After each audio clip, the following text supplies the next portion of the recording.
Are you guilty of secretly judging others' struggles? Discover the surprising truth about empathy and miracles in our world today. John chapter 9, verses 1 through 7. As he went along, he saw a man blind from birth. His disciples asked him, "Rabbi, who sinned, this man or his parents, that he was born blind?" "Neither this man nor his parents sinned," said Jesus. "But this happened so that the works of God might be displayed in him. As long as it is day, we must do the works of him who sent me. Night is coming when no one can work. While I am in the world, I am the light of the world." After saying this, he spit on the ground, made some mud with the saliva, and put it on the man's eyes. "Go," he told him, "wash in the pool of Siloam." So the man went and washed and came home seeing. There are a few interesting things about this particular passage. First, we see the appearance of stigma. The question of who sinned makes an all too common assumption that a person's struggles are self-inflicted, when it is impossible for any human to have the full picture.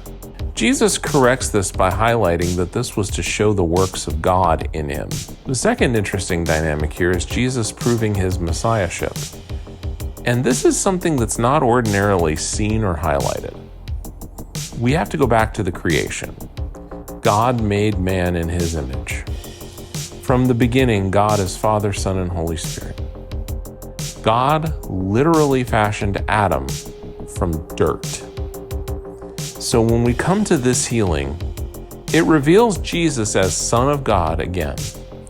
He uses the very same material that man is made from, along with his saliva, Jesus being fully God and fully man, mixed together to reconstruct the man's ability to see.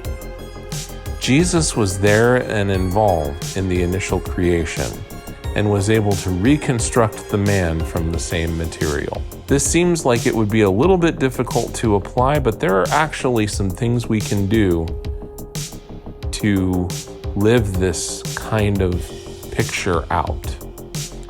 First of all, we can practice empathy and avoid judgment.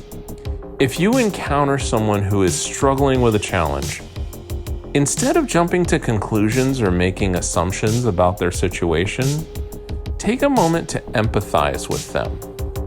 Consider that there might be unseen factors at play and reserve judgment.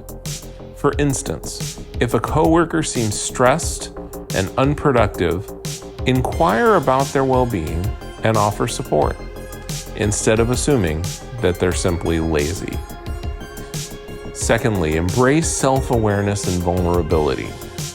Reflect on your own weaknesses, insecurities, or challenges. Recognize that it's okay to have imperfections or areas where you need improvement. By acknowledging these aspects of yourself, you can work on self-growth and create a more authentic connection with others. For instance, if you struggle with public speaking, openly admit it when discussing your goals and seek support or training to improve. And finally, be an agent of healing and transformation. Look for opportunities to make a positive impact on someone else's life.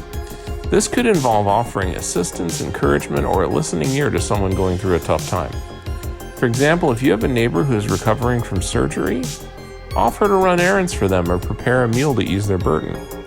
By extending kindness, you've become a catalyst for positive change in their life. These practical steps encourage a more compassionate and understanding approach to people's challenges, and highlight the power of vulnerability and empathy in building meaningful connections. Additionally, they remind you that you can be a force for positive change in the lives of those around you, just as Jesus did in the blind man's story.